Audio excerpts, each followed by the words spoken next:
Oke, Assalamualaikum warahmatullahi wabarakatuh. Apa kabar semuanya? Semoga dalam keadaan sehat. Bagaimana dengan ujian tengah semesternya atau UTS-nya? Semoga bisa menjawab ya, paling tidak separuh dari soal yang sudah diberikan. Kemudian kita akan lanjutkan setelah ujian tengah semester sesuai dengan kontrak kuliahnya. Untuk minggu ke-8 kita akan membahas mengenai decision tree atau pohon keputusan. Mungkin beberapa dari kalian sudah pernah mendengar kata-kata decision tree, atau mungkin sudah ada juga yang menggunakan dalam membantu riset ataupun penelitian dosen, atau mencoba atau mendengar dari beberapa pelatihan atau workshop seputar artificial intelligence, atau data mining, atau data science yang kalian ikuti. Oke, untuk decision tree ini harapannya mahasiswa mampu menjelaskan dan menerapkan algoritma decision tree atau pohon keputusan untuk memprediksi kelas suatu item dan membuat model berdasarkan data pelatihan atau data training dan digunakan untuk mengklasifikasi data. Sebelumnya, di sini saya menjelaskan dulu kenapa decision tree ini diajarkan di kecerdasan buatan. Sebetulnya decision tree ini memang masuk ke dalam kategori data mining, masuk ke dalam kategori machine learning. Jadi sebetulnya ketika kalian berpikir, mungkin cocoknya di machine learning, mungkin tidak cocok di kecerdasan buatan, atau mungkin lebih cocok di data mining, dan seterusnya. Untuk decision tree ini termasuk juga ke dalam sub dari kecerdasan buatan, yaitu learning. Karena pertemuan terakhir kita di minggu ke-6 kemarin, kita kan sudah belajar tentang learning. Maka untuk decision tree ini, saya dan Bu Lini sepakat untuk memasukkan materi ini, khusus untuk decision tree, pada kecerdasan buatan. Sehingga nanti pada saat semester 5, kalian bertemu dengan mata kuliah machine learning atau pembelajaran mesin, untuk decision tree tidak perlu kita bahas lagi, karena machine learning sendiri kan juga cukup kompleks ya, padat materinya. Yang awalnya dulu kita susun ada 2 machine learning, jadi machine learning 1 dan machine learning 2, tapi karena adanya perombakan kurikulum untuk menyesuaikan MKPDB, mata kuliah machine learning dimampatkan. Otomatis juga dengan decision tree dijelaskan dulu di kecerdasan buatan ini, nantinya tentu akan memudahkan ketika kita belajar machine learning juga. Begitu ya kira-kira sebelum kita lebih jauh membahas tentang decision tree. Jadi si decision tree ini selain dia berada pada scope data mining dan machine learning, juga merupakan bagian dari kecerdasan buatan, tepatnya learning. Di sini mungkin sudah pernah ya lihat gambar ini. Gambar ini sudah saya berikan ketika kalian mendapatkan mata kuliah pengantar teknologi maju. Jadi di sini dapat dilihat bahwa ini adalah machine learning. Semuanya juga sudah tahu ya kalau machine learning merupakan bagian dari kecerdasan buatan atau artificial intelligence. Nah, di sini machine learning itu memang dibagi menjadi dua, ada supervised learning dan unsupervised learning. Nah, di sini dapat kalian lihat ya, di sini decision tree ada pada sub machine learning, yaitu supervised learning, lebih tepatnya di regresinya. Jadi nanti untuk decision tree akan kita bahas tuntas pada pertemuan ini, sehingga nanti ketika kalian di semester depan, semester 5, dapat mata kuliah machine learning, decision tree bisa kita exclude-kan dari sub materi di kontrak kuliahnya. Kemudian kita lanjutkan, tentu pertama kita harus mengetahui dulu apa itu pohon keputusan, kemudian apa kaitannya dengan metode yang ada di kecerdasan buatan, data mining, ataupun machine learning. Jadi di sini untuk pohon keputusan kita harus tahu dulu kalau pohon keputusan ini biasanya erat kaitannya dengan permasalahan-permasalahan seputar klasifikasi. Klasifikasi itu apa sih? Klasifikasi adalah bagaimana cara kita memprediksi kelas suatu item. Tidak hanya memprediksi kelas suatu item, tapi kita juga bisa membuat model berdasarkan data pelatihan atau data training dan digunakan untuk mengklasifikasikan data tersebut. Jadi, dari data pelatihan itu kita coba untuk membuat kelasnya atau memprediksi kelasnya, kemudian nanti ada data baru Data tersebut tinggal kita kelompokkan berdasarkan data training yang sudah kita latih tadi. Kira-kira begitu. Kemudian klasifikasi ini juga bisa atau erat kaitannya dengan prediksi, sehingga yang tadinya kita bisa membuat model terlebih dahulu dengan menggunakan data training, selanjutnya data yang baru tadi kita bisa memprediksi nilainya akan masuk ke kelas yang mana. Nah, untuk memudahkan nanti bisa menggunakan salah satunya algoritma decision tree atau pohon keputusan. Nah, contoh dari aplikasi untuk pohon keputusan ini adalah yang pertama persetujuan kredit di bank. Jika bank tersebut memutuskan ini layak untuk diberikan pinjaman kredit, ini tidak layak, itu juga menggunakan pohon keputusan. Kemudian diagnosis penyakit juga begitu, biasanya diagnosis penyakit ini juga diselesaikan dengan klasifikasi dan prediksi, kemudian caranya atau metodenya adalah decision tree. Kemudian target marketing, ini untuk yang real time ya, yang berada di e-commerce. Untuk target marketing ini biasanya juga dibantu dengan algoritma decision tree. Kemudian fraud detection. Nah, fraud detection yang ada di company atau organization ini juga biasanya dibantu dengan klasifikasi dan algoritmanya decision tree. Walaupun tidak menutup kemungkinan ada banyak algoritma lain yang bisa juga digunakan. Ini adalah contoh kasus sederhana di mana kita bisa menerapkan decision tree atau pohon keputusan untuk menyelesaikannya. Di sini ada input, inputnya adalah data mahasiswa, outputnya adalah dua kelas, di mana dua kelas ini adalah lulus tepat waktu dan lulus terlambat. Jadi nanti ketika ada data mahasiswa, data IPK, atau mungkin data capaian mahasiswa, prestasi mahasiswa setiap semester, di akhir kemudian dikategorikan apakah mahasiswa ini bisa dikatakan lulus tepat waktu atau ada tanda-tanda mahasiswa ini bakal lulus terlambat. Kira-kira begitu. Maka di sini pertanyaan untuk kasus ini, bagaimana jika diberikan data input mahasiswa, sistem akan secara otomatis dapat menentukan mahasiswa tersebut akan lulus tepat waktu atau lulus terlambat. Ini adalah contoh pertanyaan permasalahan dari input data mahasiswa, di mana ada dua kelas untuk lulus tepat waktu dan lulus terlambat. Nah, setelah kita mengetahui input dan output-nya, kemudian kita tahu pertanyaan yang diharapkan dapat dibantu dengan adanya sistem otomatis tersebut, tentunya kita membuat modelnya. Nah, di sini misalkan kita punya data training, ya, di sini ada nama, IPK semester 1, nilai matematika dasar, dan tepat waktu. Kemudian ada 4 mahasiswa ya, ada Budi, Wati, Badu, dan Rudi. Kemudian di sini Budi tepat waktu iya, kemudian Wati tidak, Badu iya, Rudi iya. Kemudian nilai matematika dasarnya juga A, E, A, C, berurutan sesuai dengan urutan mahasiswanya. Kemudian dari data pelatihan ini kita bisa menerapkan algoritma klasifikasi. Nah, decision tree masuk ke dalam algoritma klasifikasi ini. Jadi nanti dari adanya data nanti yang akan kita olah dengan algoritma decision tree akan menghasilkan classifier atau model. Nah, di sini contoh dari classifier atau model itu jika IPK besar 3 atau MATDAS sama dengan A, maka mahasiswa tersebut memungkinkan untuk lulus tepat waktu. Dan tepat waktu sama dengan yes. Jadi output-nya itu nanti bisa berupa rule ya. Rule, kemudian ada konjungsi disjungsi yang sudah kita pelajari teorinya pada mata kuliah sebelumnya. Nah, setelah kita mengetahui modelnya, kemudian kita gunakan hasil dari data training plus algoritma klasifikasi sehingga kita menemukan classifier atau model ke data testing atau data ujinya. Nah, di sini ada Ahmad, Intan, Indah, dan Ujang.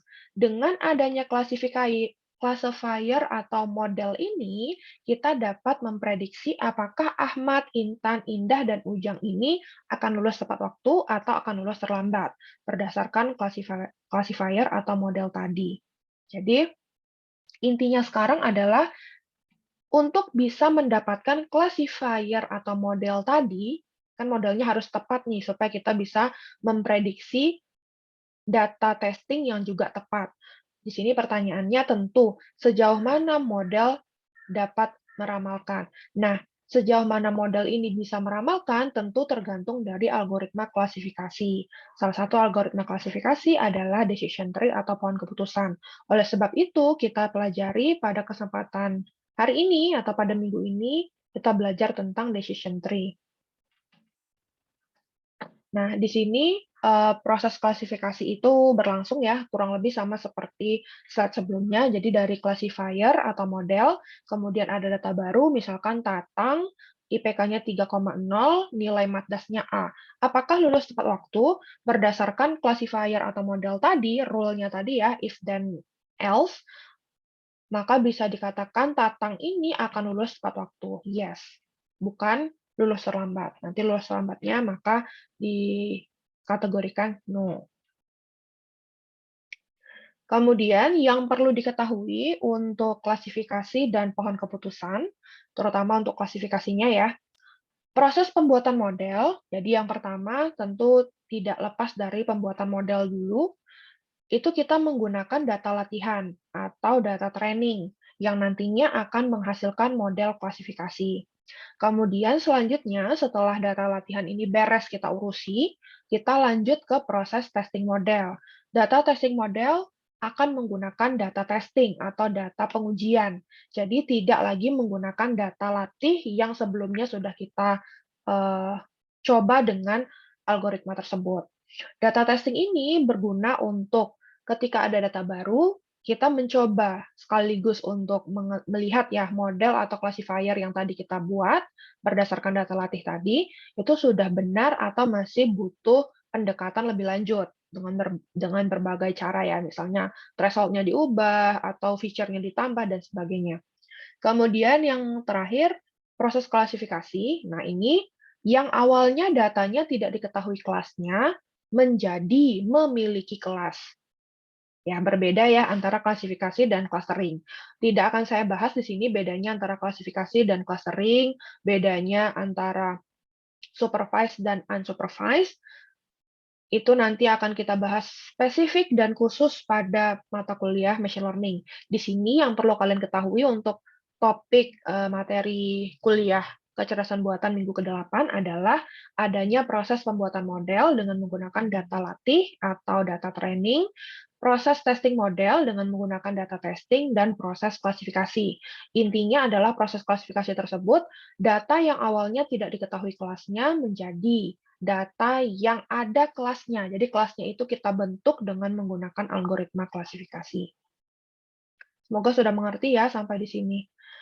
Kemudian sebelum klasifikasi, nah ini juga sebetulnya ini masih nanti akan kita pelajari secara detail. Sebelum klasifikasi dilakukan, kita harus memastikan dulu data tersebut baik. Karena kalau data yang kita gunakan tidak baik, maka hasilnya juga tidak akan baik atau akurasinya tidak akan nilainya itu mencapai 80-90%. Nah, sebelum klasifikasi, biasanya data yang kita dapatkan itu yang pertama di-cleaning dulu. Jadi ada proses data cleaning. Data cleaning ini biasanya kita preproses data untuk mengurangi noise dan missing value yang ada di data tersebut. Mungkin sudah rada-rada familiar, tidak terlalu kopong, karena sudah dapat di data dan pustaka ya, di MKPDB semester kemarin. Kemudian relevance analysis atau feature selection. Nah, di sini untuk feature selection ini biasanya kita memilih atribut yang penting dari data tersebut, yang tidak penting biasanya tidak digunakan dalam pengujian data latih. Kemudian membuang atribut yang tidak terkait atau duplikasi. Jadi ada field-field yang sebenarnya sama, tapi ada dua ketika kita peroleh data tersebut, itu bisa diabaikan. Kemudian yang terakhir, data transformation. Nah, ini ketika kita memang merasa butuh untuk melakukan transformasi data, kita bisa melakukan transformasi data dulu sebelum proses klasifikasi dimulai.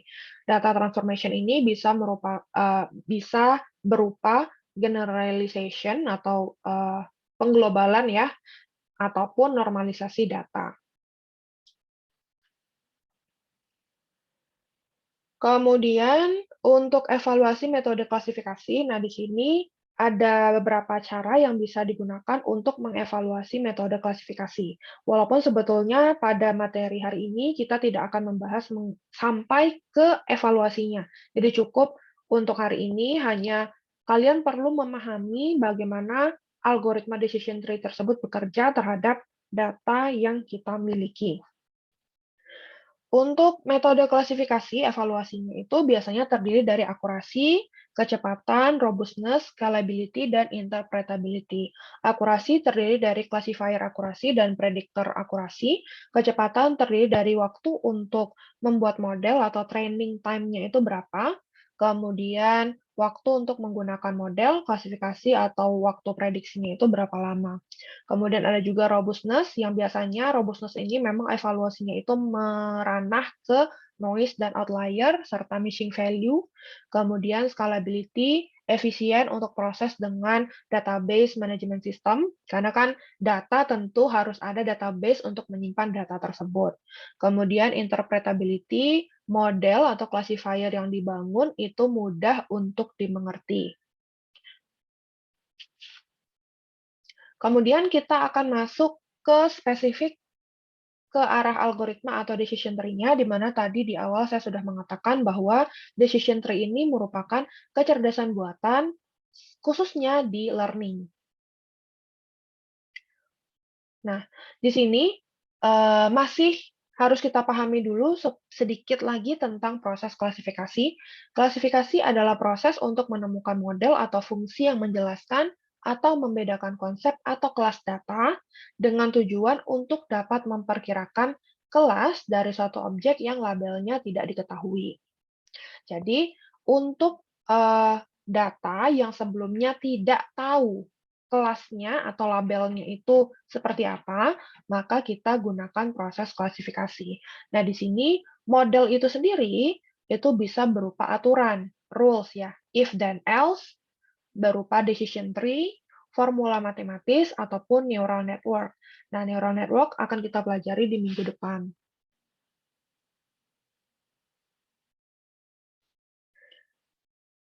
Nah, di sini kita ulangi lagi sedikit tentang learning atau training dan testing. Proses klasifikasi itu memang kaitannya itu erat dengan learning dan testing atau training dan testing. Pada fase learning, sebagian data yang telah diketahui kelas datanya diumpankan untuk membentuk model perkiraan.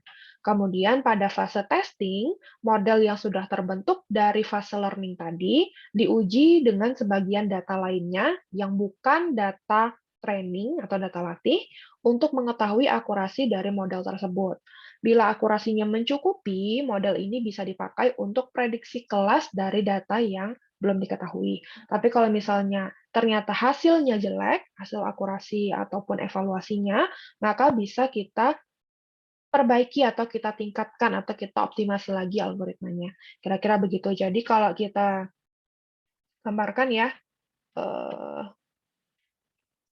jadi di sini ini fase learning, kemudian dengan algoritma klasifikasi, kemudian kita ketemu model, dari model itu kita lakukan testing.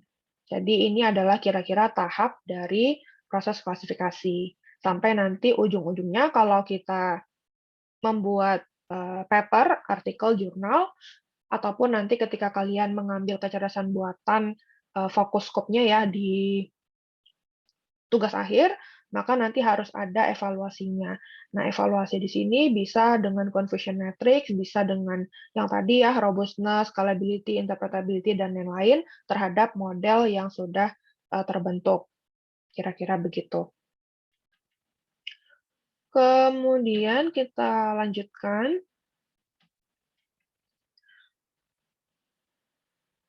Di sini adalah ilustrasi untuk proses klasifikasi. Nah, di sini bisa kita lihat ya. Nah, di sini X ada nilainya 0, 1. Begitu juga dengan Y nilainya ada 0 dan 1. Di sini ada kelas 1 dan 2. Nah, di sini kalau kita gambarkan, maka kira-kira gambarnya akan seperti ini. Di sini kelas 1, ya, ini kelas 2. Jadi, untuk yang X-nya sama dengan 0, kelasnya 1. Untuk yang X-nya sama dengan 1, kelasnya 2. Kemudian kita lihat contoh berikutnya. Di sini proses klasifikasi menjadi sebuah tree. Jadi dari tabel ini kita akan mengubah menjadi bentuk sebuah tree. Jadi dari sini kita convert ke bentuk ini. Bagaimana cara convertnya? Mungkin ini gampang ya, karena tabelnya juga masih sedikit. Kita juga bisa melihat atau melakukan visualisasi langsung, kira-kira tree-nya itu seperti apa. Di sini bisa kita tulis dulu ya, ini X. Kemudian ketika X-nya 0, itu kelasnya adalah 1.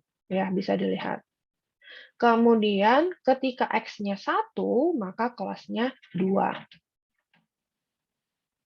Jadi ketika kita taruh X sebagai akar dari pohonnya, maka kita dapatkan kelasnya 1 dan kalau X-nya 1, kelasnya 2, sama dengan 2. Ini masih gampang. Bagaimana kalau kita ikutkan Y-nya juga? Karena kalau kita lihat Y-nya di sini agak sedikit berbeda perilakunya dengan X. Kalau kita ikutkan Y ke dalam tree-nya, maka akan menjadi seperti ini. Ya, ini adalah contoh, sudah lebih banyak lagi ya datanya. Jadi di sini tetap kalau X-nya 0, sekarang kelasnya sudah macam-macam. Ada yang 2, ada yang 1. Kemudian kita lihat kalau X-nya 1, di sini kelasnya 2 semua. Kemudian Y-nya juga begitu. Kalau Y-nya nilainya 0, itu kelasnya 2. Kalau Y-nya 1, itu kelasnya beda. Ada yang 1, ada yang 2. Nah, di sini bisa kita gambarkan tree-nya untuk X dan Y dulu. X nilainya X 0 itu kalau Y nilainya 0 juga, maka kelasnya 2. Jadi X-nya 0, Y-nya 0, maka kelasnya adalah 2. Kemudian kalau X-nya 0, Y-nya 1, maka kelasnya 1. Jadi X-nya 0, Y-nya 1, kelasnya 1. Begitu juga dengan kalau misalnya X-nya 1, maka kelasnya 2, karena 2 semua ya, tidak bergantung dari Y-nya. Jadi, bisa kita gambarkan tree-nya itu seperti ini. X, 0, Y, 0 kelas sama dengan 2, X0, Y1 kelas sama dengan 1, X1 kelas sama dengan 2. Begitu juga nanti kalau ingin menggambarkan, muncul juga Z-nya. Jadi bisa diperhatikan. Jadi dari tabel ingin dibuat menjadi sebuah tree, kira-kira begitu prosesnya. Tidak terlalu sulit ya, saya rasa. Kemudian kita lihat konsep dari decision tree. Apa sih konsep dari decision tree itu? Mengubah data menjadi pohon keputusan atau decision tree dan aturan-aturan keputusan atau rule. Jadi di sini konsep dari decision tree itu adalah kita punya data, kemudian dengan bantuan decision tree algorithm, kita mendapatkan rule. Nah, rule inilah nanti yang akan menjadi classifier atau model untuk data testing. Contohnya seperti apa? Kita lihat di sini ada tabel ya. Ada nama, usia, berat, kelamin, dan hipertensi. Di sini ceritanya sepertinya ingin mengetahui apakah person atau orang-orang ini, Ali, Edi, Aini, Budiman, Herman, Didi, Rina, dan Gatot itu mengalami hipertensi atau tidak berdasarkan usia, berat, dan kelamin. Nah, di sini nanti ending-nya adalah manakah faktor yang dominan yang akan menyebabkan hipertensi? Apakah usia, muda tua, atau berat, overweight, underweight, average, atau kelamin, pria dan wanita. Nah, setelah kita ketahui, nanti kita akan buatkan decision tree untuk kemudian kita bentuk rule-nya. Sehingga nanti ketika ada data baru, misalkan saya, Yutika, usia, berat, kelamin, apakah saya rentan terkena hipertensi atau tidak? Kira-kira begitu konsepnya. Nah, di sini diberikan contoh berat. Di sini kita bagi menjadi overweight, average, underweight, kemudian jenis kelamin. Ternyata jenis kelamin ini juga banyaknya adalah pada overweight. Ya, jadi nanti kenapa bisa berat overweight jenis kelamin, berat average dan underweight ini tidak ada jenis kelaminnya. Nanti akan kita lihat bagaimana cara untuk mendapatkan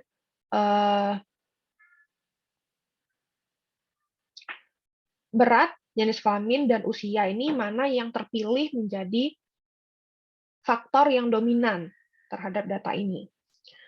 Jadi nanti setelah ketemu, ya di sini ada berat, jenis kelamin, dan usia, itu nanti kita bisa membuat sebuah, tidak hanya sebuah sebetulnya, beberapa rule atau aturan-aturan keputusan yang nanti bisa kita gunakan terhadap data testing setelah proses classifier ini selesai.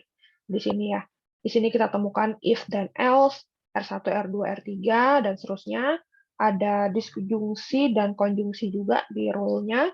Jadi memang materi-materi yang sebelumnya sudah kita pelajari di luar kecerdasan buatan itu akan terpakai lagi. Kemudian gambaran pemakaian decision tree. Jadi di sini intinya adalah membuat rule atau aturan yang dapat digunakan untuk menentukan apakah seseorang mempunyai potensi untuk menderita hipertensi atau tidak berdasarkan data usia, berat badan, dan jenis kelamin. Jadi ini ya, datanya itu seperti ini. Ini terdiri dari 2 kelas, ada muda dan tua. Berat badan ini ada 3 kelas, overweight, underweight, dan average. Kelamin ini ada pria dan wanita. Kemudian dari usia, berat badan, dan kelamin ini, kita bisa menentukan apakah seseorang tersebut rentan terkena hipertensi atau tidak. Dari usia, berat badan, dan kelamin. Jenis kelamin. Nah, ini tadi ya, sama seperti slide sebelumnya, ini adalah contoh dari pemakaian decision tree. Jadi nanti kita bisa dapatkan berat dari algoritma decision tree yang kita nanti eksekusi.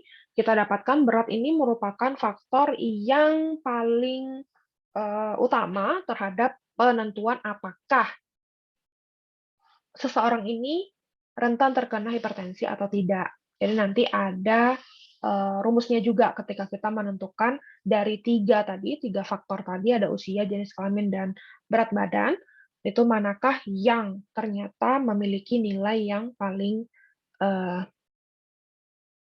tinggi.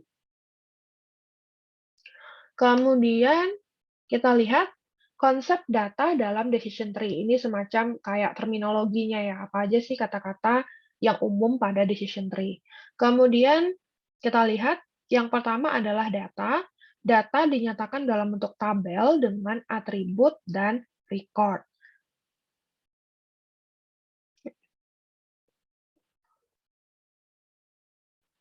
Untuk atribut, artinya adalah suatu parameter yang dibuat sebagai kriteria dalam pembentukan tree. Misalkan untuk menentukan main tenis, kriteria yang diperhatikan adalah cuaca, angin, dan temperatur. Kemudian salah satu atribut merupakan atribut yang menyatakan data solusi per item data yang disebut dengan target atribut. Jadi dari data kita harus tahu dulu atau ngeh ya, mana yang merupakan atribut, mana yang merupakan record. Kemudian dari atribut data tadi, kita juga punya nilai yang dinamakan instance. Misalnya atribut cuaca punya instance cerah, berawan, hujan. Seperti ini ya. Seperti ini. Atribut usia, instance-nya adalah muda, tua. Atribut berat badan, instance-nya adalah overweight, underweight, dan average. Kemudian jenis kelamin, instance-nya adalah pria dan wanita. Kemudian record disebut juga struktur kumpulan data. adalah kumpulan dari elemen-elemen data yang terkait dalam sebuah basis data. Jadi memang kita harus tahu dulu mana sih atribut, record, ataupun instance dari data yang akan kita olah. Kemudian kita lihat di sini contohnya ada nama, cuaca, angin, temperatur, dan main. Ya, di sini adalah sampelnya. Sampelnya adalah Ali, Budi, Heri, Irma, dan Diman. Kemudian cuaca, angin, dan atribut adalah temperatur adalah atribut datanya. Jadi, manakah atribut data dari tabel berikut? Maka kita harus cari manakah yang akan kita olah, yang akan kita lihat kesignifikan atau faktornya itu dominan dalam model atau classifier nanti yang akan kita susun. Di sini cuaca ada instance cerah, berawan, dan hujan. Kemudian angin, instance-nya ada keras dan lambat. Temperatur, instance-nya ada panas, sedang, dan dingin. Kemudian ini disebut dengan target atribut. Apakah dari atribut yang kita olah nanti, hasilnya itu tidak bermain, bermain, tidak bermain, tidak bermain, atau bermain. Kira-kira ini adalah gambaran data pada decision tree. Nanti terminologi-terminologi ini yang akan digunakan baik dalam proses pembentukan model ataupun ketika testing dilakukan.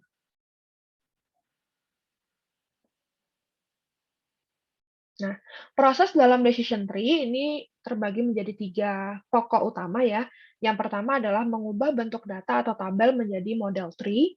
Tadi sudah sempat saya bahas ya di slide sebelumnya, bagaimana caranya membuat data dalam bentuk tabel ke dalam bentuk tree. Kemudian, bagaimana mengubah model tree menjadi rule. Ya, karena ini juga merupakan salah satu tahap pada decision tree yang krusial. Kemudian, bagaimana menyederhanakan rule atau pruning yang sudah terbentuk tadi. Kira-kira ini adalah 3 proses utama yang kita lakukan pada decision tree. Kemudian kita lihat bagaimana proses data menjadi tree, walaupun tadi sebelumnya sudah ya, dengan data yang sederhana kita ubah menjadi tree. Nah, di sini karena tadi kita sudah mengetahui terminologi yang biasanya digunakan pada decision tree, di sini kita bisa mengetahui sampelnya atau sebutan lainnya adalah identity attribute.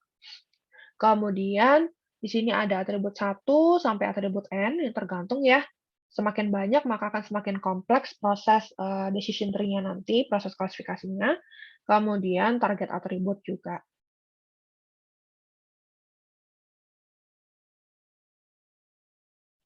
Maka dari tabel ini kita mengubah ke dalam bentuk tree seperti ini.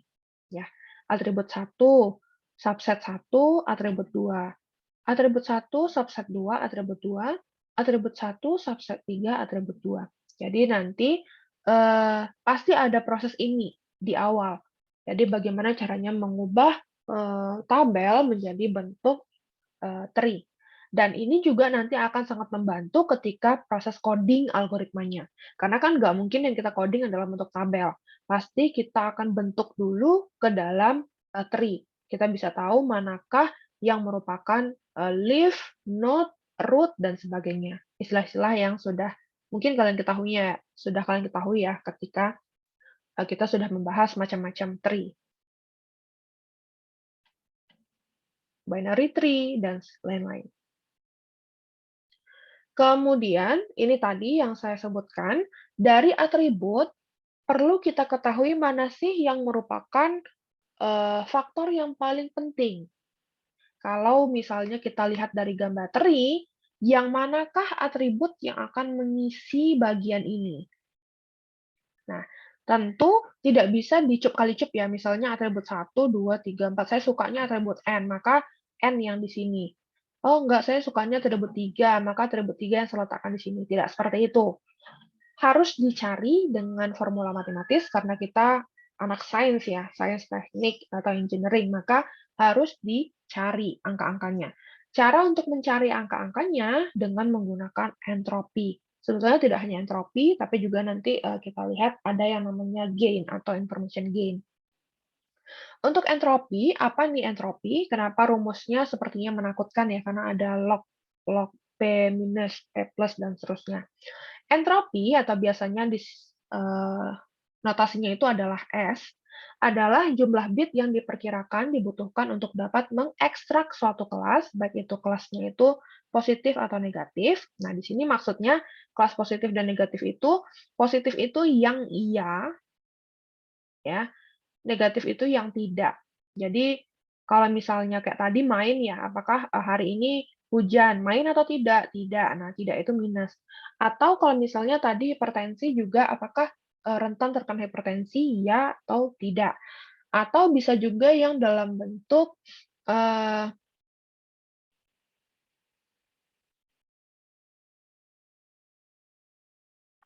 kata-kata yang menunjukkan maknanya itu positif dan negatif. Jadi ke arah yang positif, baik-baik, atau ke arah yang negatif. Itu juga bisa. Jadi nanti disesuaikan dari data training yang digunakan, manakah yang dapat dikategorikan ketika kita mau mencari entropi, kelasnya itu positif atau negatif.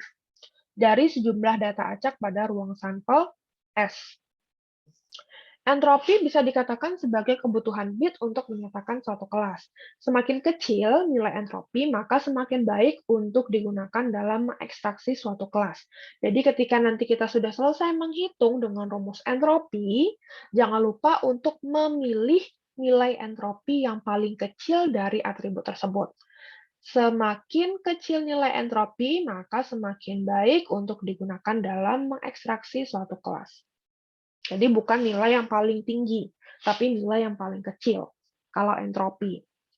Panjang kode untuk menyatakan informasi secara optimal adalah minus log 2P bits untuk message yang mempunyai probabilitas P. Sehingga jumlah bit yang diperkirakan untuk mengekstraksi S ke dalam kelas adalah, ini ya rumusnya yang kita pakai.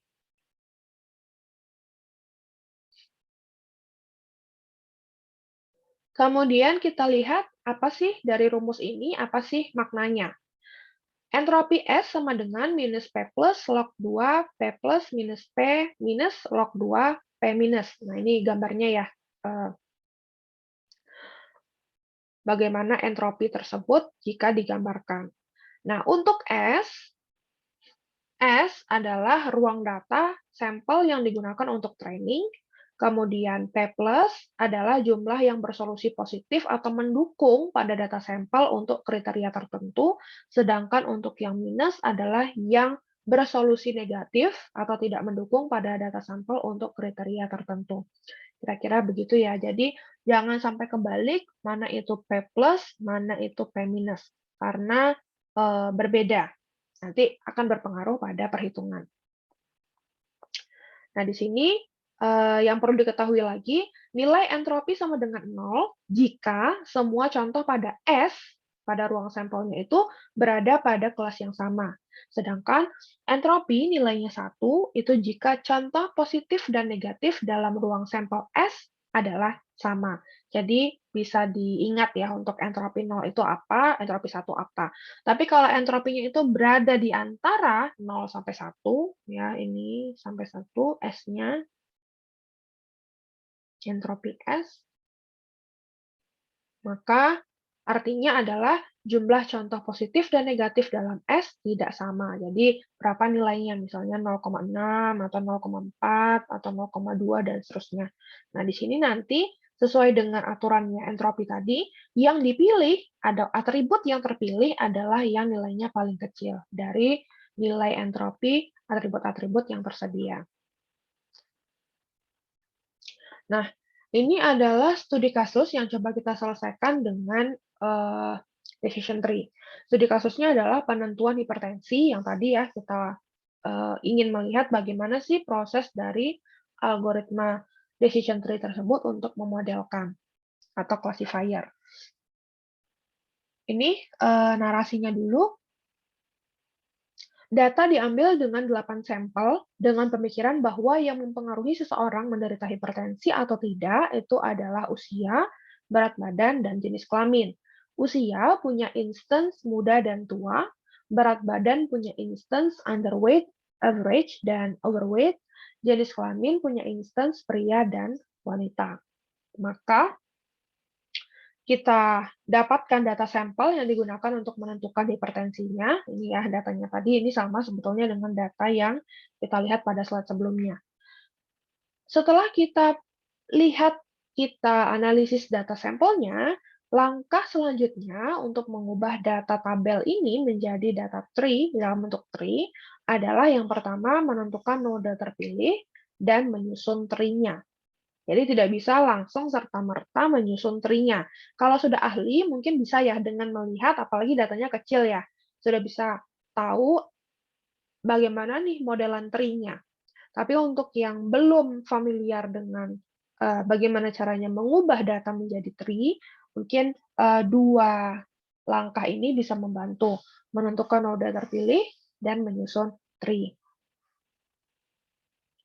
Kemudian kita lihat satu persatu dari tabel tadi ketika kita ingin mengubah menjadi tree. Yang pertama tadi step-nya menentukan node terpilih. Ini bagaimana sih? Kita lihat. Untuk menentukan node terpilih, gunakan nilai entropi dari setiap kriteria dengan data sampel yang ditentukan. Node terpilih adalah kriteria dengan entropi yang paling kecil. Jadi ini yang harus diperhatikan. Pengambilan entropi harus nilai yang paling kecil. Kemudian kita lihat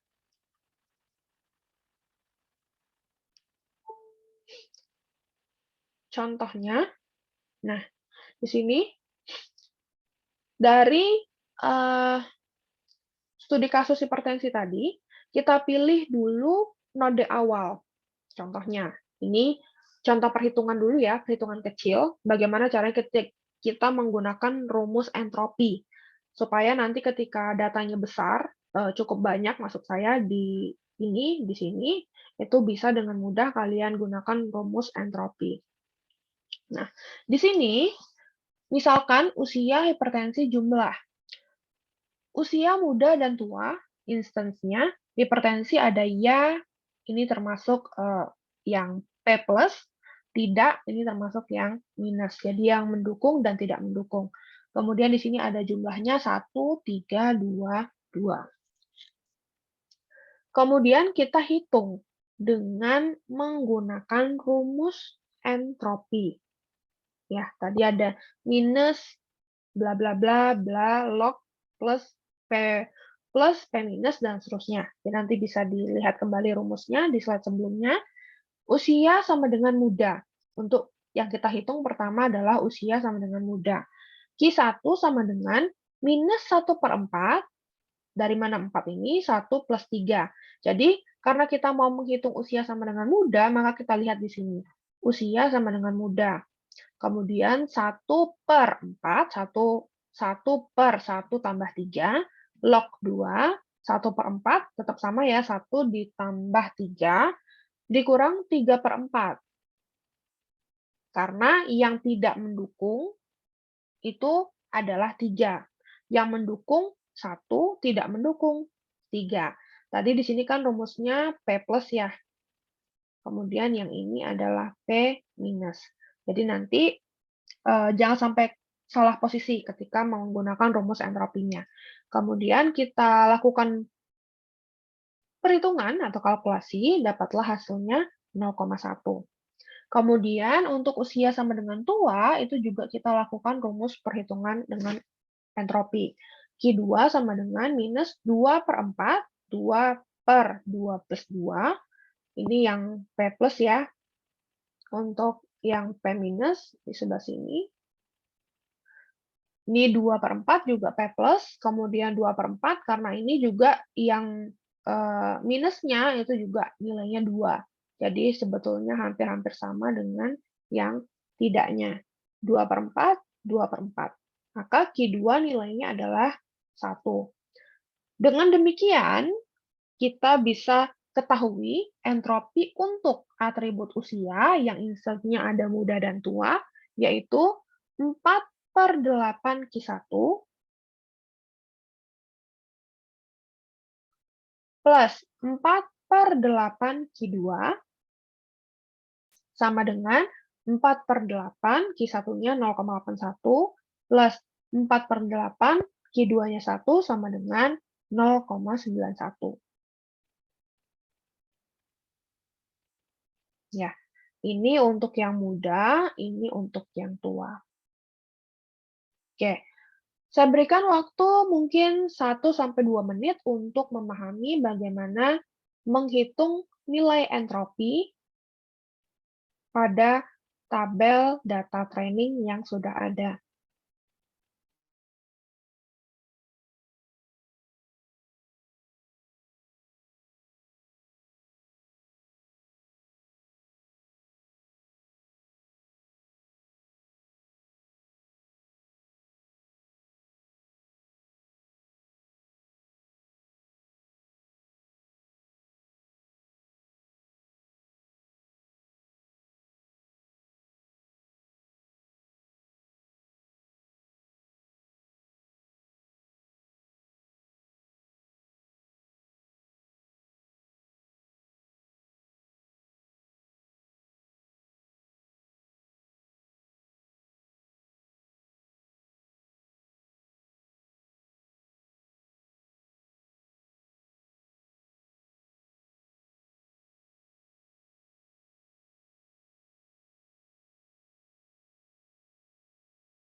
Oke, kita lanjutkan ya. Nah, di sini selanjutnya setelah kita menghitung nilai entropi, ya, nilai entropi yang dihitung tidak hanya dari satu atribut. Jadi kalau misalnya ada 3 atribut, kita menghitung nilai entropi untuk ketiga atribut tersebut.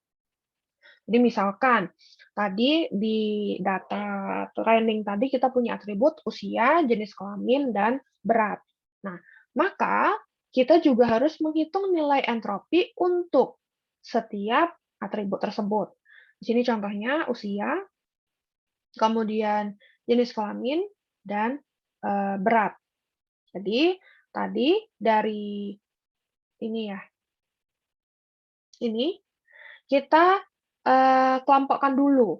Usianya ada muda, tua, overweight, underweight, overage, dan pria wanita. Kemudian kita hitung berapa banyak yang nilai hipertensinya iya dan tidak. Kira-kira begitu untuk yang ini. Jadi untuk yang usia muda, hipertensi ya, hipertensi tidak, ada 1, 3. Usia tua, hipertensi ya tidak, ada 2, 2. Begitu juga dengan jenis kelamin pria wanita, hipertensi ya 2, tidak 4. Jenis kelaminnya wanita, hipertensi ya-nya ada 1, tidaknya ada 1. Begitu juga dengan berat. Kemudian cara perhitungan entropi sama seperti slide sebelumnya. Jadi di sini tidak saya bahas lagi bagaimana cara menghitung entropinya. Nanti kalau kurang paham silahkan bisa lihat ke slide sebelumnya. Di sini kita dapat nilai entropi untuk usia adalah 0,91. Kemudian untuk entropi jenis kelamin adalah 0,94. Kemudian untuk Entropi berat itu nilainya adalah 0,41. Tadi sudah saya jelaskan bahwa untuk nilai entropi akan terpilih yang nilai entropi dari atribut tersebut yang sudah dihitung yang paling kecil. Maka dari usia, kelamin, dan berat, yang terpilih adalah berat. Maka berat ini akan menjadi node awal di pohon keputusan yang akan kita bentuk.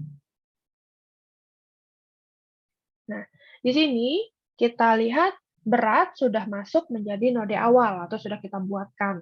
Oh, yang jadi node awalnya sekarang sudah berat. Kemudian berat ini kita tadi punya instance berat adalah overweight, average, dan underweight. Kemudian dari data training tadi kita lihat mana sih mereka-mereka yang punya overweight, average, dan underweight. Nah, di sini yang overweight itu ternyata ada Ali, Budiman, Herman, dan Rina. Yang average, Ani, Gatot. Yang underweight ada Didi dan Edi. Nah, di sini bisa kita lihat maksud dari plus minus minus adalah ya plus hipertensi minus tidak hipertensi. Jadi Ali overweight, beratnya overweight, hipertensi. Ani average, tidak hipertensi. Didi underweight, tidak hipertensi. Maka di sini ya, di sini silahkan dibaca. Leaf note berikutnya dapat dipilih pada bagian yang mempunyai nilai plus dan minus. Pada contoh di atas, yang ini ya, pohon ini, kita lihat, hanya berat sama dengan overweight yang punya nilai plus dan minus. Artinya, pada satu overweight ini ada yang hipertensi, ada yang tidak hipertensi. Maka dari sini kan perlu kita ketahui, overweight itu yang bagaimana yang mengalami hipertensi. Maka berat sama dengan overweight memiliki nilai plus dan minus, maka semuanya pasti mempunyai leaf note. Untuk menyusun leaf note, harus kita lakukan satu persatu. Semacam iterasi lagi ke atributnya. Nah, di sini kita menentukan leaf note untuk berat sama dengan overweight. Nah, di sini kita melihat, jadi yang ini sudah tidak lagi diurusin ya. Jadi ini intinya ketika beratnya average dan underweight, maka kesimpulannya adalah tidak hipertensi atau no, atau tidak ada gejala-gejala hipertensinya. Sekarang yang akan kita urusi adalah yang sampel 4 ini, Ali, Budiman, Herman, dan Rina. Nah, di sini kita kembalikan ke dalam bentuk tabel untuk memudahkan. Ali, muda, pria, ya. Budiman, tua, pria, tidak. Herman, tua, pria, ya. Rina, tua, wanita, ya. Maka kita lihat, kita hitung lagi nilai entropinya untuk atribut, usia, dan jenis kelamin. Berat sudah tidak perlu diikutkan lagi, karena berat kan sudah menjadi node awalnya. Kemudian ini tidak bisa kita gunakan entropi yang sudah kita hitung sebelumnya. Karena apa? Karena sekarang nilai dari setiap sampel itu kan sudah berbeda. Karena ini kan yang sisa hanya 4. Awalnya kan ada 8. Jadi harus dihitung ulang nilai dari entropi untuk atributnya. Di sini dengan cara yang sama dengan menggunakan rumus entropi, entropi untuk usia adalah 0,69.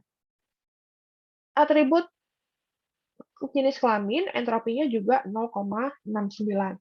Kalau kasusnya sama seperti ini, maka yang menjadi tree-nya adalah bebas. Jenis kelamin boleh, usia boleh, karena nilai dari entropinya itu sama. Di sini saya misalkan saya memilih jenis kelamin sebagai leaf node-nya. Di sini setelah leaf node-nya kita taruh jenis kelamin, maka bisa kita bedakan menjadi wanita dan pria, wanita Rina plus pria Ali plus Budiman minus Herman plus. Sehingga di sini saya berikan not, leaf not usia dan jenis kelamin memiliki entropi yang nilainya sama, sehingga tidak ada cara lain selain menggunakan pengetahuan pakar atau percaya saja pada hasil acak.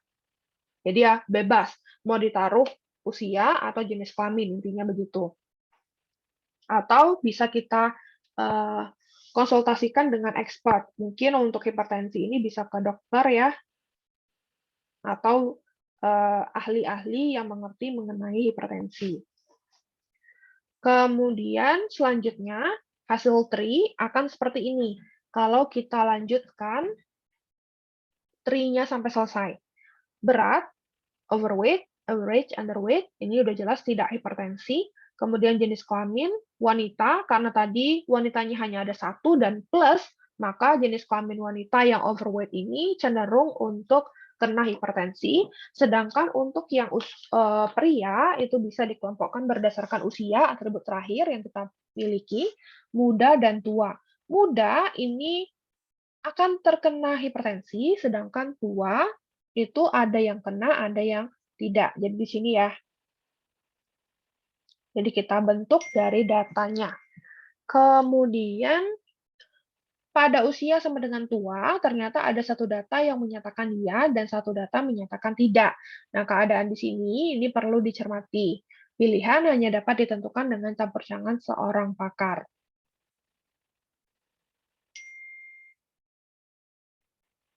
Kita lanjutkan. Mengubah tree menjadi rules. Nah, di sini tadi kita sudah berhasil untuk mengubah tabel menjadi tree. Sekarang kita ingin mengubah tree menjadi rules. Rules-nya ini nanti akan berperan sebagai model atau classifier. Nah, di sini misalkan kita punya atribut 1, subset 1, subset 2, subset 3. Atribut 2, kemudian dari atribut 2 untuk subset 2 ini ada subset 21, subset 22 dengan answer 1 untuk subset 21, answer 2 untuk subset 22. Nah, di sini bisa kita ubah bentuk tree ini menjadi rules atau aturan dari pohon keputusannya. Menjadi seperti ini. If atribut 1 sama dengan subset 2, konjungsi atribut 2 sama dengan subset 21, then answer sama dengan answer 1. Kemudian, rules kedua, if atribut 1 sama dengan subset 2, konjungsi atribut 2 sama dengan subset 22, then answer sama dengan answer 2. Jadi di sini sudah berperan konjungsi dan disjungsi ketika kita membentuk rules-nya. Disjungsi dan konjungsi yang sudah lupa, mulai lupa, silakan dibuka kembali catatan, PPT, dan lain-lainnya. Tapi semoga tidak lupa ya, karena konjungsi dan disjungsi lumayan sering kita gunakan. Kemudian kita lihat ini bagaimana caranya untuk menentukan disjungsi dan konjungsi, walaupun sebetulnya kan sudah kita pelajari juga ya di matematika diskrit dan di awal-awal materi kecerdasan buatan tentang representasi pengetahuan. Jadi misalkan cuaca cerah, hujan berawan, angin lambat keras, yes, no, cuaca hujan berawan, no. Maka dari sini kita bentuk rules-nya akan menjadi seperti ini. Untuk disjungsi, kita lihat, if cuaca sama dengan hujan, nih, disjungsi cuaca sama dengan berawan, then main tenis sama dengan no. Untuk yang konjungsi, kita lihat, if cuaca sama dengan cerah, konjungsi angin sama dengan lambat, then main tenis sama dengan yes. If cuaca sama dengan cerah, konjungsi angin sama dengan keras, then main tenis sama dengan no. Jadi, yang perlu diperhatikan adalah penggunaan konjungsi dan disjungsinya terhadap tree-nya. Selebihnya saya rasa tidak begitu sulit, karena sebelumnya kita kan sudah memetakan dan mengetahui nilai dari atribut dan manakah yang merupakan node awal dan juga leaf node-nya untuk tree tersebut. Kemudian, ini kita contohkan ada beberapa rules yang terbentuk dari studi kasus hipertensi tadi, berat, overweight, average, underweight, jenis kelamin, wanita, pria, usia, tua, muda. Nah, di sini akhirnya setelah kita bertanya atau konsultasi ke pakar, tua ini terkena hipertensi itu lebih rentan atau tidak, maka jawaban pakar tadi tidak. Maka di sini kita simpulkan tidak. Iyanya itu bisa kita abaikan, walaupun tadi sebetulnya masih ada iya ya di dalam tree-nya, hasil dari tabelnya tadi. Kemudian dari sini kita bentuk ke dalam rules-nya, if berat sama dengan average, disjungsi berat sama dengan underweight, dan hipertensi sama dengan tidak. Jadi ini ya, untuk rules yang pertama, dia berkata underweight dan average itu tidak. Kemudian rules kedua, if berat sama dengan overweight, konjungsi kelamin sama dengan wanita, dan hipertensi, ya, dia mengejar yang ini. Rules keduanya. Kemudian rules ketiganya, if berat sama dengan overweight, konjungsi kelamin sama dengan pria, konjungsi usia sama dengan muda, dan hipertensi, ya. Dia mengejar yang ini. Kemudian untuk rules keempat, tentu yang ini ya. Jadi, untuk setiap decision tree akan terbentuk satu rule yang merepresentasikan apakah target atribut dari atribut yang sudah diolah tadi itu bagaimana hasilnya dalam bentuk rule. Jadi nanti dari rule ini ketika ada data baru, datanya masuk ke mana? Rule 1, 2, 3, 4. Kalau rule 3, maka hipertensi iya. Hasilnya adalah apakah seseorang ini hipertensi? Ya, karena mengikuti rule 3. Tapi kalau misalnya ada data baru, seseorang yang baru datang ke rumah sakit, apakah saya menderita hipertensi, dok? Berapa beratnya? Average. Maka tidak terkena hipertensi. Kira-kira begitu. Kemudian ini hasil prediksi pada data training atau data latih kita tadi di awal yang lengkap ya, bukan lagi yang hasil potongan-potongan. Dari sini, ini adalah data yang kita dapatkan di awal, sesuai dengan ini ya, data trainingnya itu kan yang ini. Kemudian, setelah kita lakukan proses klasifikasi, kita terapkan algoritma decision tree, kemudian kita bentuk model atau classifier, maka hasil prediksi ini adalah hasil yang kita dapatkan setelah model atau classifier tersebut kita dapatkan dan datanya itu kita uji coba satu persatu. Apakah dari rule 1, 2, 3, 4 tadi, Ali hipertensi, datanya mengatakan iya, prediksi mengatakan iya, berarti ini sama. Kemudian Edi tidak juga sama, dan seterusnya. Yang berbeda adalah di Herman. Nah, Herman ini untuk data training menyatakan hipertensi. Ternyata ketika kita melakukan prediksi dengan decision tree, itu tidak hipertensi. Maka di sini kesalahan atau errornya itu adalah 12,5%. 1 dari 8 data itu tidak sesuai dengan prediksi pada data training yang kita coba. Nah, nanti ketika kita punya data baru, tidak ini lagi ya yang kita gunakan Ali Edi Eni, tapi data baru misalkan Sinta. Nah, Sinta nanti usianya muda atau tidak, overweight, underweight, average, atau wanita, pria, dan seterusnya, apakah hasil dari prediksi sistem yang kita buat nanti secara otomatis. Karena sebelumnya sudah kita latih, sudah punya rule-rule-nya dulu, si sistemnya, kemudian ketika ada data baru, tinggal di running masuk ke mana, hipertensi atau tidak. Kira-kira begitu maksud dari penggunaan decision tree untuk mengklasifikasi data. Di learning dulu datanya, baru kemudian di testing. Kira-kira begitu. Kemudian ini adalah ada pengantar sedikit lagi untuk decision tree. Decision tree itu diciptakan oleh Ross Quinlan. Decision tree itu juga terus mengalami perubahan ya. Awalnya decision tree itu menggunakan ID3, kemudian berkembang ke C45, berkembang lagi ke C50, ada juga yang menggunakan decision tree itu J48. Cuma kalau J48 ini biasanya digunakan di aplikasi WK. Sedangkan yang tadi kita coba dari awal bagaimana caranya mendapatkan nilai model atau classifier, kemudian data testing dari role tadi itu kita menggunakan ID3. Jadi memang ID3 ini yang istilahnya basic begitu ya. ID3 dengan C45. Model direpresentasikan dalam bentuk tree, karena bentuk nama algoritmanya saja decision tree, maka pasti ketika kita memodelkan secara visual itu dalam bentuk tree. Jadi dari tree nanti kita juga harus bisa untuk menarasikan dalam bentuk kode komputer, kode program komputer. Kalau kode program komputer mungkin tidak terlalu rumit, karena kan kalian sudah tahu juga ya bagaimana membuat kode program binary tree, dan lain-lain, yang bentukannya tree.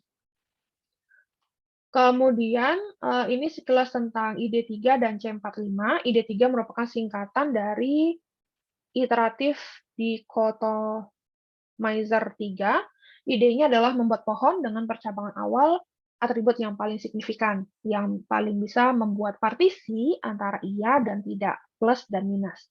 Sedangkan C45 merupakan pengembangan dari ID3.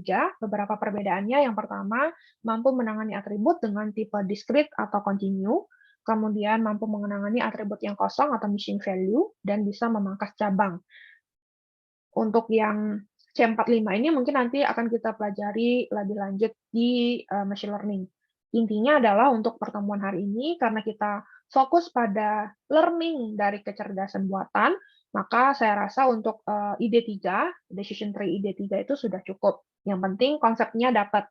Jadi nanti ketika kita membahas mengenai cleaning data, menghilangkan missing value, outlier, noise, dan sebagainya, itu nanti akan lebih mudah. Jadi antara ID3 dan C45 itu tidak terlalu signifikan bedanya. Kemudian kita lihat contoh-contoh input atau data training yang lain selain tadi ya menentukan hipertensi atau tidak.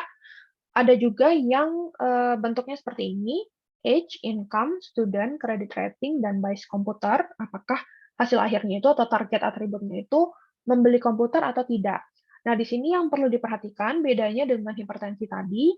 Untuk hipertensi tadi kan kita cuma punya usia dan jenis kelamin itu 2 kelas, sedangkan untuk overweight, berat, overweight, average, dan underweight itu kan 3 kelas. Nah, di sini ya kita lihat age, income, student, credit rating, bias komputer. Age-nya ini terbagi menjadi 3. Ya, harus hati-hati ya. Kecil sama dengan 30, 31 sampai 40, dan di atas 40. Kemudian income-nya juga ada 3, high, medium, low. Kemudian student, yes, no. Credit rating, fair, dan excellent. Kemudian base komputer, yes, no. Ini juga pasti akan tetap yes, no. Karena target atribut biasanya memang plus minus. Karena kan kita ingin mengetahui mana sih yang nilainya itu mengarah ke pendukung sampel, manakah yang tidak mendukung. Jadi memang untuk rata-rata data untuk decision tree itu target atributnya itu memang yes no. Ini juga contoh data yang lain, outlook, sunny, cloudy, rainy juga 3 ya. Kemudian temperatur, hot, mild, dan cool. Humidity, high, normal, windy, false, true. Kita bisa mendapatkan kesimpulan apakah akan bermain dalam kondisi temperatur, outlook, humidity, windy seperti ini atau tidak. Kira-kira begitu. Ini ada contoh-contoh data training yang lain. Kemudian, kalau kita ingin mencoba satu data training lagi, selain dari hipertensi tadi, masalahnya bagaimana dari data latih tersebut dapat diperoleh model yang bisa mengklasifikasikan secara otomatis. Intinya tetap sama ya. Untuk setiap permasalahan decision tree, permasalahan yang ingin diselesaikan itu mirip-mirip. Di ini adalah masalahnya bagaimana ketika kita punya data latih, diperoleh model atau classifier yang bisa mengklasifikasikan secara otomatis. Nah, sebelum kita membahas tentang contoh data training berikutnya, kita break dulu sekitar 5 sampai 6 menit.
Oke, kita lanjutkan. Sebetulnya untuk contoh kedua ini tidak jauh berbeda dengan contoh yang hipertensi tadi. Hanya lebih kompleks sedikit. Karena tadi hipertensi itu kan datanya tidak terlalu kompleks, jadi penyelesaian dengan decision tree-nya juga cenderung cepat. Sedangkan untuk decision tree, age, income, student, credit rating, dan bias computer ini akan lebih sedikit kompleks ya. Kita lihat nanti. Cuma secara garis besar itu pengerjaannya sama sebetulnya. Jadi harus menghitung entropi, kemudian ada information gain di sini, kemudian nanti rules terbentuk. Nah, untuk di sini kita lihat ada age, kemudian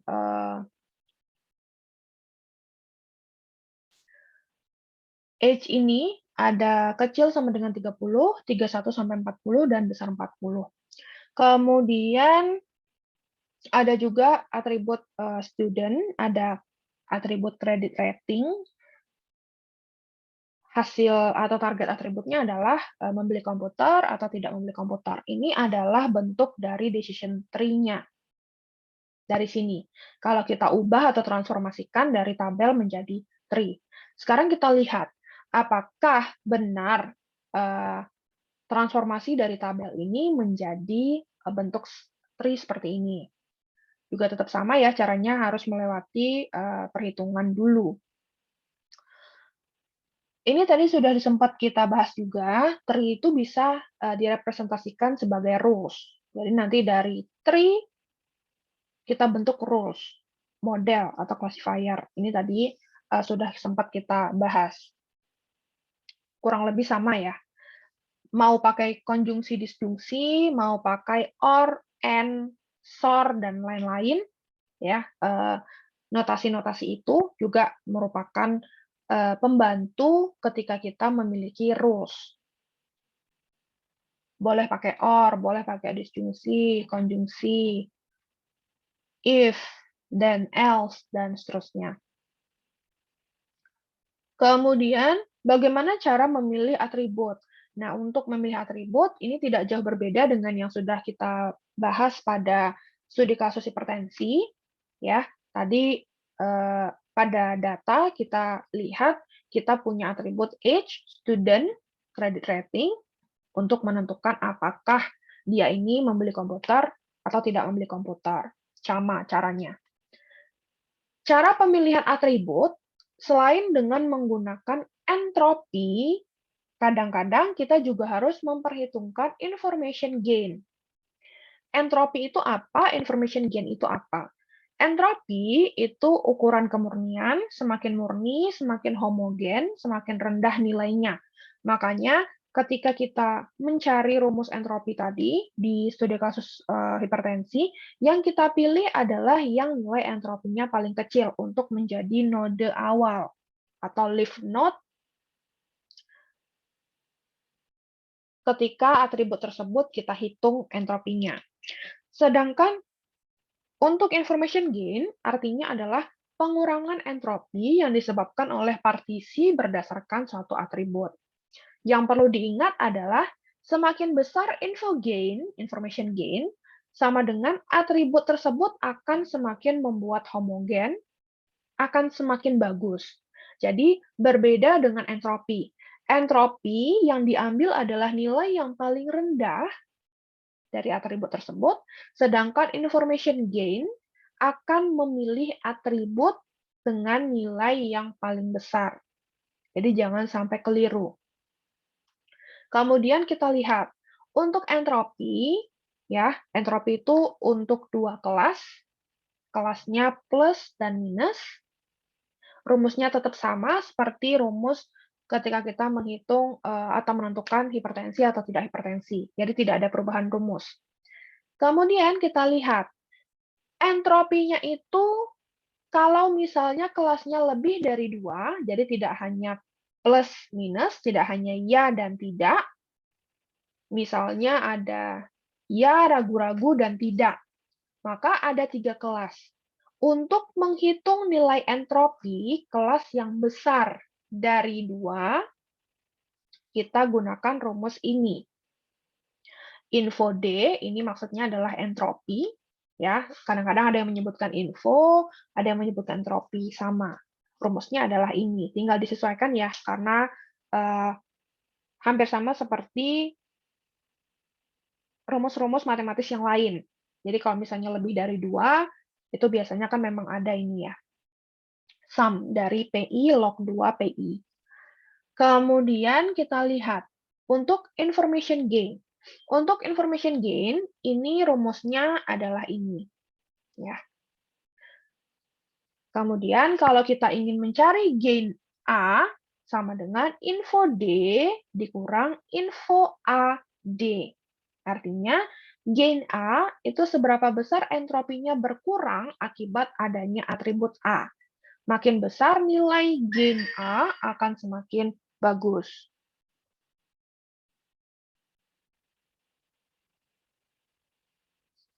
Nah, di sini kita lihat contoh pemilihan atribut dari ini ya, data kita yang baru.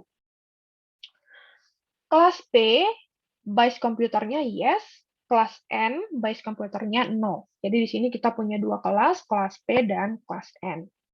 Kemudian, kita ingin menghitung info D. Info D ini adalah entropi, maksudnya sama aja ya. Kalau misalnya nanti kalian mau buat E, S, juga sama. Rumusnya kan sama. Jadi di sini 9/14, 9/14 ini yang yes, 5/14 ini yang no. Jadi nanti silakan dihitung yes-nya ada berapa, no-nya ada berapa untuk yang bagian target atribut. Karena kan gain atau entropi itu dari target atribut biasanya. Kemudian kita dapatkan nilai entropinya itu 0,940. Kemudian kita lihat age-nya. Ya, age-nya itu ada yang kecil sama dengan 30, 31 sampai 40, dan besar dari 40. Kita hitung semuanya. Baik yang kecil sama dengan 30, 31 sampai 40, dan besar dari 40. Nah, di sini ini ya, ini untuk yang kecil sama dengan 30, ini untuk yang, kalau saya tidak salah, 31 sampai 40, nanti bisa dikoreksi ya. Ini untuk yang besar dari 40. Ini kita dapatkan nilai info HD-nya adalah 0,694 atau entropi untuk H-nya.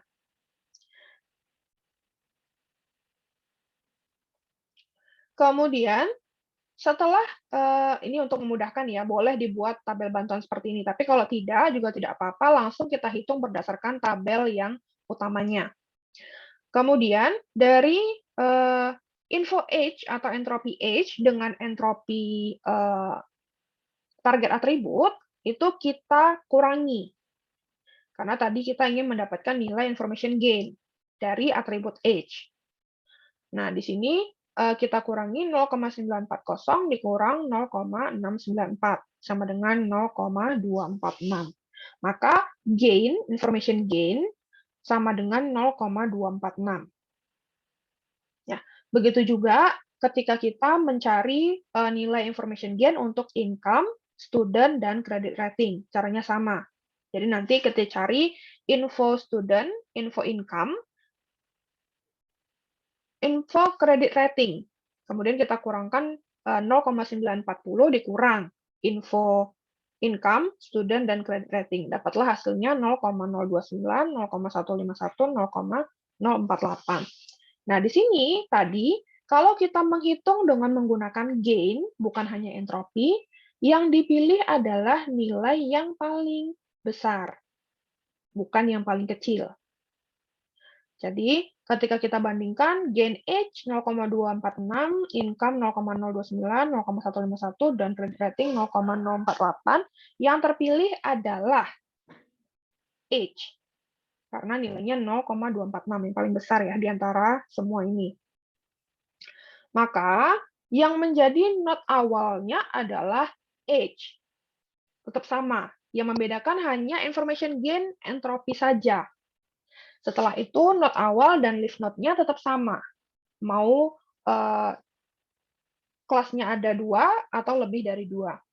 Jadi di sini kita pilih H. H itu ada yang kecil sama dengan 30, 31 sampai 40, dan besar dari 40. Kemudian, setelah H, itu atribut apa? Kita harus cari. Leaf note-nya itu apa?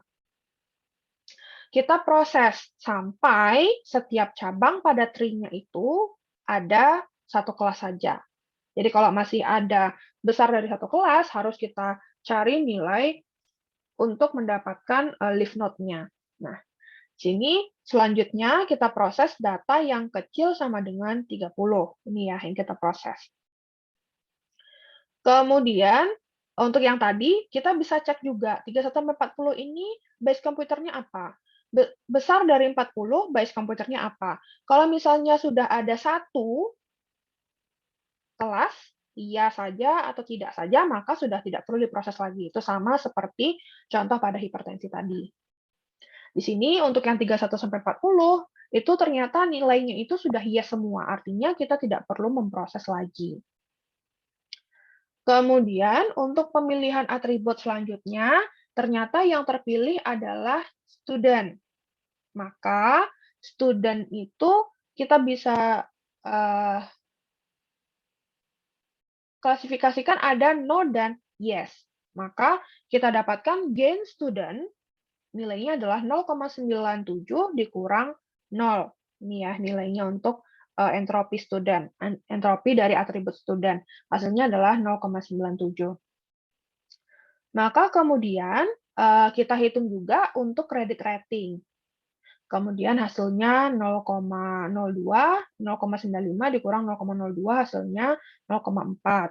Kemudian kita bandingkan. Gain student 0,97, gain rating credit 0,02, dan gain income-nya 0,4. Maka, lagi-lagi, nilai information gain yang terpilih adalah yang paling tinggi atau yang paling besar. Maka di sini otomatis gain student yang menjadi leaf node-nya. Maka di sini age untuk yang kecil sama dengan 30, leaf node-nya student, no, yes, yes, no. Ini untuk yang 31-40, yes. Nanti bisa kita lakukan perhitungan yang sama dengan untuk yang besar 40. Bagaimana hasilnya? Kemudian nanti dari tree ini setelah terbentuk, kemudian kita bentuk rules-nya. R1, R2, R3, R4, dan seterusnya dengan disjungsi-konjungsi atau or, and, dan seterusnya.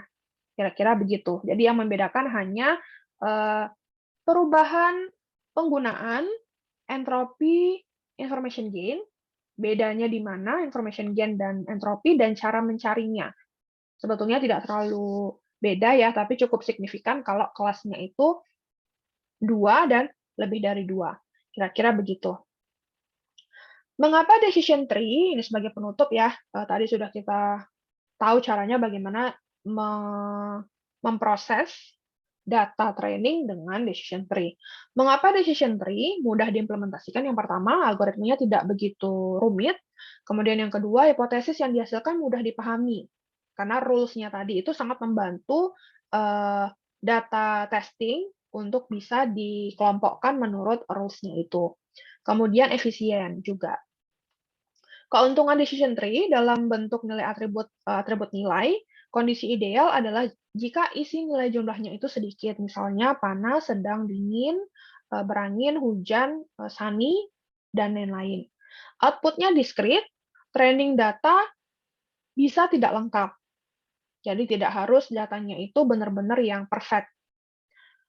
Kekurangan decision tree yang pertama adalah overfitting. Karena dia itu terlalu mengikuti training data untuk bisa memperoleh model atau classifier-nya. Terlalu banyak cabang akan merefleksikan anomali akibat noise ataupun outlier, akurasi rendah untuk data baru.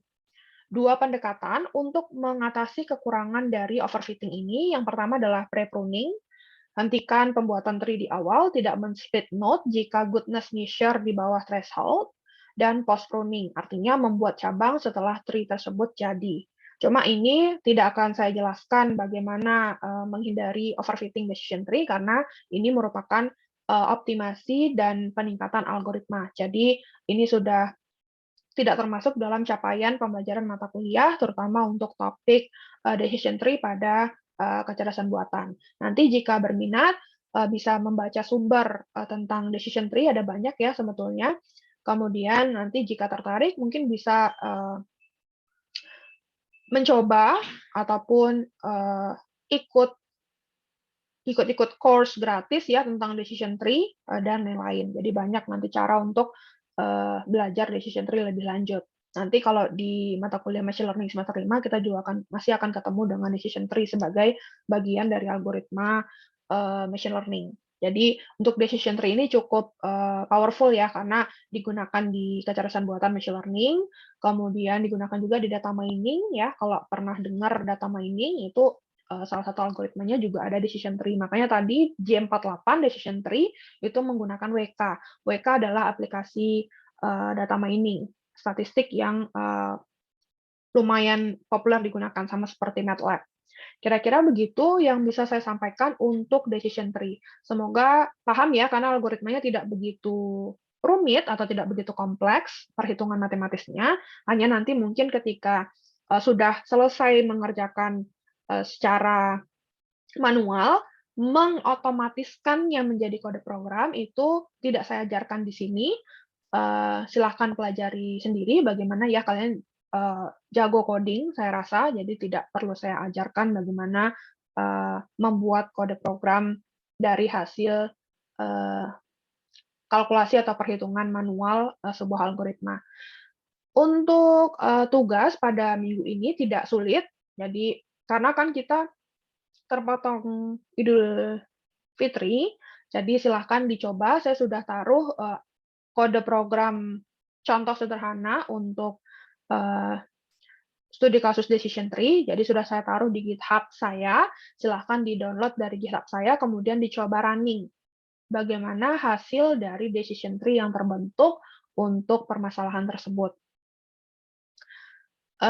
Nanti setelah berhasil running dengan, Python, saya buat, kode programnya, nanti bisa di-screenshot hasil running-nya itu, kemudian di-upload masing-masing dari kalian di forum diskusi. Kira-kira itu yang bisa saya sampaikan, silahkan dicoba ya kode programnya, nanti bisa dimodifikasi sesuai dengan problem, kelas, entropy, dan information gain yang berbeda tentunya sesuai dengan, permasalahannya, kekompleksitasan permasalahan. Kemudian daftar pustaka, di sini sengaja saya masukkan 2 referensi web untuk memudahkan kalian mungkin nanti mau, mencoba belajar mandiri.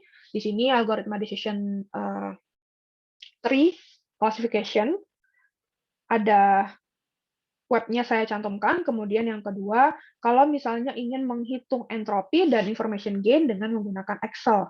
Jadi untuk memudahkan ya, biasanya, perhitungan rumus-rumus algoritma itu biasanya dengan menggunakan Excel. Jadi nanti dari Excel baru kita, buat menjadi sistem otomatis. Kira-kira begitu. Untuk, minggu depan setelah selesai libur lebaran, itu kita akan masuk langsung ke jaringan syaraf tiruan atau JST atau neural network bagian yang pertama, karena cukup kompleks ya untuk JST.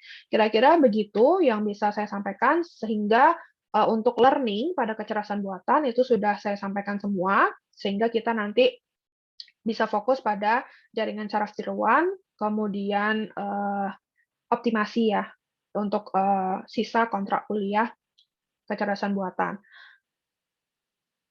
Untuk final project, belum saya bagi kelompoknya dan saya masih mencari dan menyusun project-project yang dikerjakan oleh setiap kelompok itu apa. Jadi nanti, kalau sudah launching silahkan, sering saja memantau e-learning hebatnya. Kira-kira begitu yang bisa saya sampaikan, pada pertemuan hari ini, mohon maaf kita laksanakan secara asinkronus ya, karena di program studi juga, sedang hektik mau